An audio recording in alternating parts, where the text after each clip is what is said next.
Jikalau kami ada pada hari ini, itu semua karena berkat Tuhan. Hari demi hari telah kami lewati, susah ataupun senang. Kami percaya Tuhan selalu serta dan tak pernah meninggalkan kami. Sebab itu janjinya bagi kita, orang yang mengasihi Dia.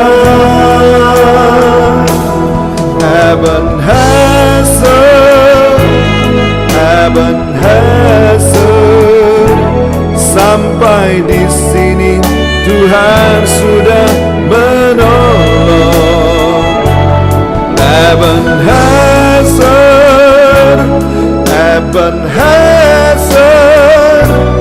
Tuhan pasti menolong.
Sampai di sini Tuhan sudah menolong.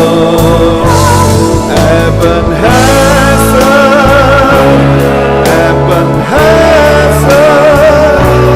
Tuhan pasti menolong.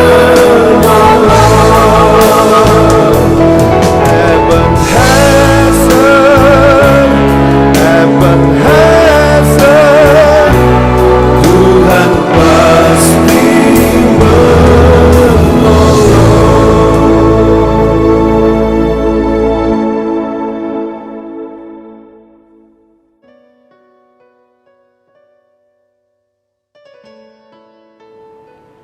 Selamat pagi, jemaat yang terkasih dalam Tuhan Yesus Kristus. Salam dalam kasih Tuhan. Kembali bertemu pada pagi hari ini di dalam persekutuan doa hari Rabu pagi. Berharap semuanya ada dalam keadaan sehat, terpelihara oleh Tuhan, dan ada dalam keadaan damai sejahtera. Jemaat yang terkasih, sebelum kita memulai persekutuan doa pagi ini, sebelum kita membaca merenungkan bagian firman Tuhan pagi ini, mari kita datang kepada Tuhan di dalam doa. Mari saya hantarkan. Allah Bapa yang bertahta dalam kerajaan surga yang maha mulia, Allah yang kami kenal dan kami sembah di dalam nama Putramu yang tunggal Tuhan Yesus Kristus, mengucap syukur karena kebaikan Tuhan dalam kehidupan kami, sehingga pagi ini kami masih merasakan anugerah kehidupan pemberian Tuhan. Mengucap syukur jikalau pagi ini kami diberi kesempatan dan waktu untuk bersama-sama belajar tentang kebenaran firman-Mu. Kami rindu Engkau menolong, Engkau memberkati, dan Engkau memberikan kepada kami hati yang mau membuka diri belajar dari setiap firman-Mu yang akan menolong di dalam kehidupan kami bertumbuh, berkembang, bahkan berbuah di dalam kasih Kristus. Oleh karena itu, kami mohon Roh-Mu yang kudus menolong kami semuanya mengerti, menerjemahkannya, bahkan memberikan pengertian secara khusus kepada kami, sehingga kami mampu untuk mengerti setiap firman-Mu dan mampu juga untuk menjalani dalam kehidupan sehari-hari. Hamba-Mu yang penuh dengan kekurangan, Tuhan akan sembunyikan di belakang salib-Mu, dan biarlah kehendak Tuhan saja yang nyata dalam kehidupan kami, bukan kehendak kami sendiri. Kami mengakui keterbatasan setiap dosa dan kesalahan kami di hadapan Tuhan. Kami mohon pengampunan, dan hanya di dalam nama Putra-Mu yang tunggal Tuhan kami, Yesus Kristus, kami berdoa dan mengucap syukur. Amin. Bapak, Ibu, dan jemaat yang terkasih dalam Tuhan Yesus Kristus, pagi hari ini kita akan bersama-sama membaca dari kitab Perjanjian Lama, dari kitab 1 Samuel 7. Kita akan membaca ayat 2 sampai dengan ayat yang ke-14. Kitab 1 Samuel pasal yang ke-7, ayat yang kedua sampai dengan ayat yang ke-14. Lembaga Alkitab memberikan judul pada perikop ini, orang Filistin terpukul kalah dekat Mispa. Sejak saat tabut itu tinggal di Kiryat Yearim, berlalulah waktu yang cukup lama, yakni 20 tahun, dan seluruh kaum Israel mengeluh kepada Tuhan. Lalu berkatalah Samuel kepada seluruh kaum Israel demikian, jika kamu berbalik kepada Tuhan dengan segenap hati, maka jauhkanlah para allah asing dan para Asitoret dari tengah-tengahmu, dan tujukanlah hatimu kepada Tuhan, dan beribadahlah hanya kepadanya. Maka ia akan melepaskan kamu dari tangan orang Filistin. Kemudian orang-orang Israel menjauhkan para Baal dan para Asitoret, dan beribadah hanya kepada Tuhan. Lalu berkatalah Samuel, kumpulkanlah segenap orang Israel ke Mispa, maka aku akan berdoa untuk kamu kepada Tuhan. Setelah berkumpul di Mispa, mereka menimba air dan mencurahkannya di hadapan Tuhan. Mereka juga berpuasa pada hari itu dan berkata di sana, kami telah berdosa kepada Tuhan. Dan Samuel menghakimi orang Israel di Mispa. Ketika didengar orang Filistin bahwa orang Israel telah berkumpul di Mispa, majulah raja-raja kota orang Filistin mendatangi orang Israel, serta didengar orang Israel demikian, maka ketakutanlah mereka terhadap orang Filistin. Lalu kata orang Israel kepada Samuel, janganlah berhenti berseru bagi kami kepada Tuhan Allah kita, supaya ia menyelamatkan kami dari tangan orang Filistin itu. Sesudah itu Samuel mengambil seekor anak domba yang menyusu, lalu mempersembahkan seluruhnya kepada Tuhan sebagai kurban bakaran. Dan ketika Samuel berseru kepada Tuhan bagi orang Israel, maka Tuhan menjawab dia. Sedang Samuel mempersembahkan kurban bakaran itu, majulah orang Filistin berperang melawan orang Israel. Tetapi pada hari itu Tuhan mengguntur dengan bunyi yang hebat ke atas orang Filistin dan mengacaukan mereka sehingga mereka terpukul kalah oleh orang Israel. Keluarlah orang-orang Israel dari Mispa, mengejar orang Filistin itu dan memukul mereka kalah sampai hilir Berbedkar. Kemudian Samuel mengambil sebuah batu dan mendirikannya antara Mispa dan Yesana. Ia menamainya Ebenezer, katanya, sampai di sini Tuhan menolong kita. Demikianlah orang Filistin itu ditundukkan dan tidak lagi memasuki daerah Israel. Tangan Tuhan melawan orang Filistin seumur hidup Samuel, dan kota-kota yang diambil orang Filistin dan pada Israel kembali kepada Israel, mulai dari Ekron sampai Gad, dan orang Israel merebut daerah sekitarnya dari tangan orang Filistin antara orang Israel dan orang Amori ada damai. Sedemikian panjang pembacaan saya, dan yang berbahagia adalah setiap kita yang mau membaca, merenungkan bagian firman ini, bahkan melakukan dalam kehidupan sehari-hari. Bapak Ibu, kita akan merenungkan khusus untuk pada ayat 12 bagian B. Ayat 12 bagian B. Ia menamainya Ebenezer, katanya, sampai di sini Tuhan menolong kita. Dalam sebuah tema perenungan kita, yaitu sampai di sini Tuhan menolong kita. Bapak Ibu dan jemaat yang terkasih, dalam kehidupan sehari-hari kita bisa dikatakan bahwa hidup kita itu tidak fine-fine saja, tidak baik-baik saja seluruhnya. Ada yang bilang bahwa kehidupan ini seperti suatu perjalanan. Di perjalanan itu kita bisa melewati lembah, bisa melewati gunung, bisa mendaki bukit, bisa menyeberangi sungai. Kadangkala kita menemui jalan lurus, tetapi kadangkala kita juga menemui jalan berliku. Bahkan ada kerikil dan batu sehingga membuat kita jatuh, tersandung, dan mungkin juga terluka. Tetapi ada saatnya kita bisa berhenti sejenak untuk beristirahat, dan di sanalah kita biasanya mengevaluasi keadaan kita dengan mempelajari peta di mana kita berada. Sudah sampai berapa jarak yang kita tempuh, sudah sampai berapa jauh kita berjalan atau melangkah. Bapak, Ibu, dan jemaat yang terkasih dalam Tuhan Yesus Kristus, bacaan kita saat ini menceritakan bagaimana Samuel ketika itu menjabat sebagai hakim bangsa Israel yang mengadakan perjalanan, tetapi bukanlah perjalanan rekreasi, tetapi perjalanan untuk mempertahankan kedaulatan Israel terhadap serangan bangsa Filistin. Dan pada suatu saat ketika Tuhan mengacaukan orang Filistin sehingga mereka menjadi bingung dan dapat dikalahkan oleh Israel, Samuel berhenti.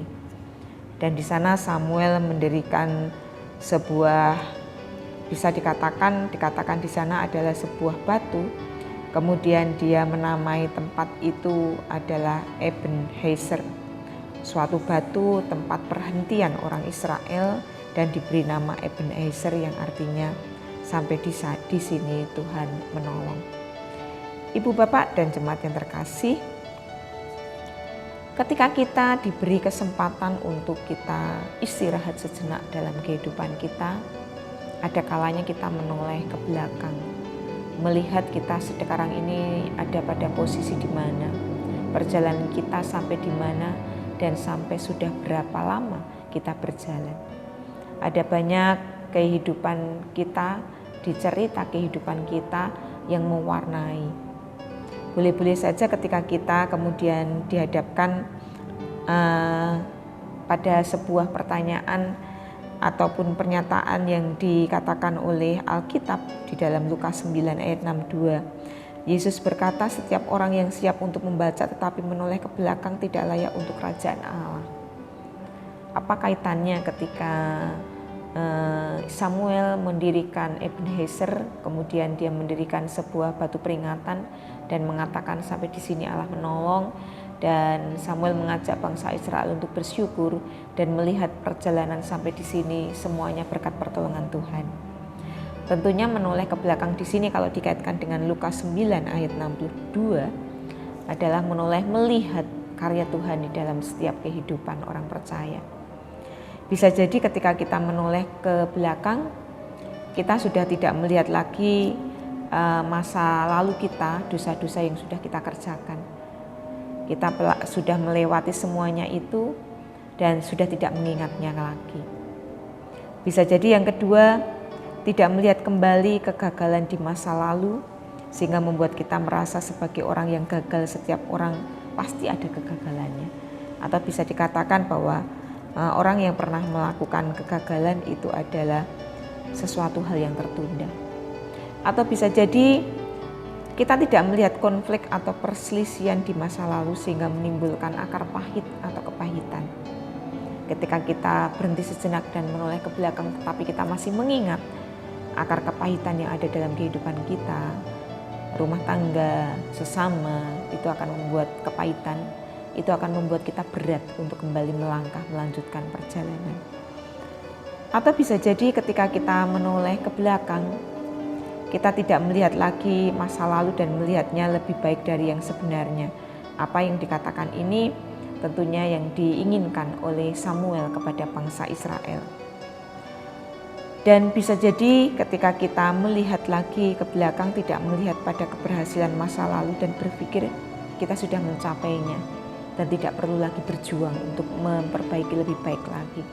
Itu akan menimbulkan sifat jumawa, sombong, angkuh, bahwa sampai dengan saat ini kita sudah berhasil melampaui segala sesuatunya. dan itu akan membuat kita suatu saat akan menjadi batu sandungan atau tersandung oleh keberadaan kita sendiri.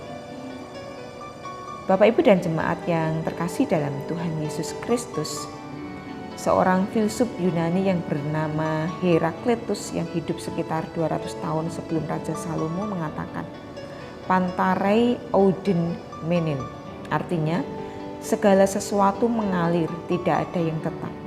Kalau kita melihat tahun depan, kita mungkin merasa tidak menentu karena tidak tahu apa yang akan terjadi. Kita diliputi ketidakpastian dan rasa tidak pasti selalu kurang menyenangkan. Rasa tidak pasti mengakibatkan kita gelisah, resah, khawatir, takut, bingung, dan tidak menentu. Tetapi sewaktu orang Israel menghadapi pembuangan ke Babel, mereka berperasaan yang demikian. Ada perasaan takut, khawatir, was-was. Kemudian ada perasaan apa yang akan terjadi nanti di kemudian hari. Tetapi kita melihat bahwa apa yang terjadi kepada bangsa Israel ditandai oleh Samuel untuk memperingati bahwa sampai di sini Allah berkarya, Allah menolong terhadap bangsa Israel. Bapak, Ibu, dan jemaat yang terkasih dalam Tuhan Yesus Kristus, ayat ini menolong kita bahwa ketika kita melakukan sebuah perjalanan kehidupan sampai tahun keberapa kita saat ini hidup, tidak ada perkara yang kita kerjakan tanpa campur tangan Allah. Ayat ini kami berikan kepada Pak Rudi waktu itu 28 November memperingati 25 tahun berpelayanan di Purbalingga. Kami keluarga sangat mengasihinya, dan ayat ini ingin mengingatkan kepadanya tentang kehidupan berpelayanannya di GKJ Purbalingga. Sampai Tuhan mempercayakan kehidupan pelayanannya 25 tahun di Purbalingga, bukan karena kebaikannya, bukan karena kemampuannya, bukan karena kefasihannya, bukan karena kepemimpinannya, ataupun bukan karena apa yang ada padanya. Tetapi ketika dipercaya oleh Tuhan untuk mengemban tugas pelayanan di GKJ Purbalingga sampai tahun ke-25, dia berpelayanan semata-mata karena karya Tuhan. Sampai di tahun ini, sampai di sini, Tuhan menolong kita, menolong dia. Dan harapan kami ketika dia menyelesaikan pertandingan, menyelesaikan tugas pelayanannya, itu bukan karena kemauan manusia, tetapi semata-mata kemauan Tuhan. Sehingga menunggu sampai Tuhan mengatakan, cukuplah kasih karuniaku kepadamu. Di situ finish atau ending di dalam sebuah pelayanan. Bapak, Ibu, dan jemaat yang terkasih dalam Tuhan Yesus Kristus, tentunya harapan kita sebagai orang percaya, kita bisa juga mengatakan seperti itu. Setiap kali kita diperhadapkan kepada pergumulan, kita ditantang, apakah saya harus istirahat? Apakah saya harus berhenti? Apakah saya tetap melanjutkan perjalanan? Tentu memuat sebuah pergumulan. Dan ketika kita mengambil sebuah keputusan, apakah saya harus berhenti lebih dahulu? Apakah saya beristirahat? Apakah saya harus terus melanjutkan perjalanan? Kita mengingat bahwa seberapapun atau apapun keputusan yang kita ambil, kita mengingat bahwa sampai di sini Tuhan menolong. Kalau sudah Tuhan menolong, tentunya ada karya aktif dari Tuhan. Tentunya kita berpengharapan bahwa ketika kita sudah tidak kuat, ketika kita sudah tidak berdaya, dan Tuhan sendiri akan mengatakan, cukup sudah kasih karuniaku kepadamu. Berarti kita finish, kita menyelesaikan segala sesuatunya dengan berpengharapan Tuhan sendiri yang menyelesaikannya.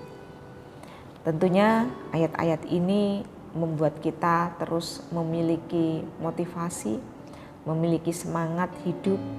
Apapun yang kita kerjakan, ketika kita diberi sebuah kepercayaan tugas apapun, baik itu di dalam karir kita, di dalam pekerjaan kita, di dalam pelayanan kita, baik di gereja, di masyarakat, ataupun di tengah-tengah keluarga. Dan ketika kita merenung, beristirahat sejenak untuk melanjutkan kembali apa yang Tuhan percayakan kepada kita, kita terus mengingat ayat ini. Kita bisa kuat, kita bisa melewati semuanya karena ada pertolongan Tuhan.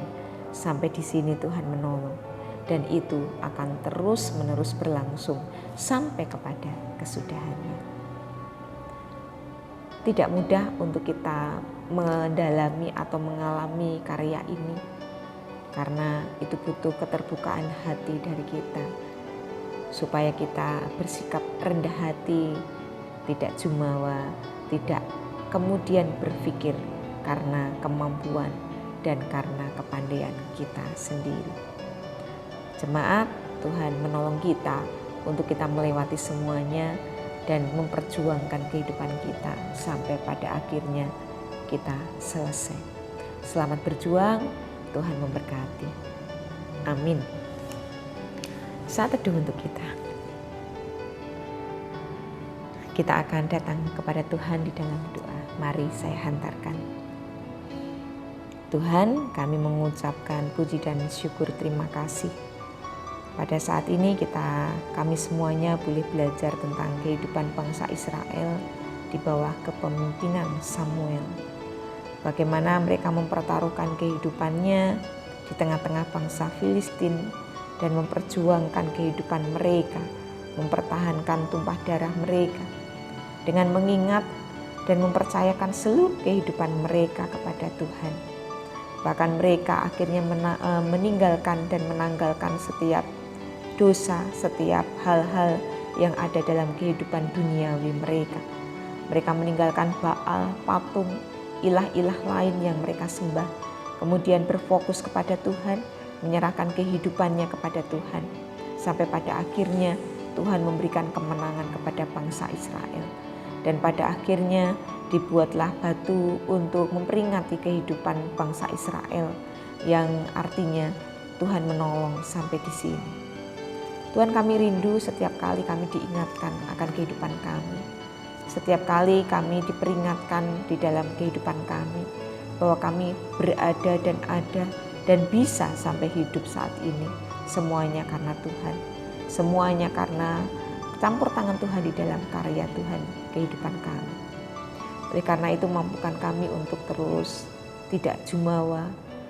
Kami boleh dengan rendah hati dan rendah diri mengakui otoritas Tuhan dalam kehidupan kami dan senantiasa menyerahkan kehidupan kami kepada Tuhan. Terima kasih Tuhan. Pergumulan-pergumulan yang ada pada kehidupan kami menyerahkannya seluruhnya kepada Tuhan. Tuhan yang akan menolong dan memberikan jalan keluar yang terbaik. Dan Engkau terus beri semangat kepada kami untuk memperjuangkan dan bertahan di dalam berpengharapan kepada Tuhan saja. Dan akhirnya kami akan menyelesaikan persekutuan doa pada pagi ini. Tuhan yang terus menopang dan menolong kami. Mohon pengampunan jikalau di dalam persekutuan doa ini ada hal yang tidak berkenan di hadapan Tuhan. Kami mohon pengampunan. Dan hanya di dalam nama Putra-Mu yang tunggal Tuhan kami, Yesus Kristus, kami berdoa dan mengucap syukur. Amin. Dan akhirnya Bapak, Ibu, dan jemaat yang terkasih dalam Tuhan Yesus Kristus, selamat berjuang. Tuhan pasti akan memberkati kita semuanya. Amin.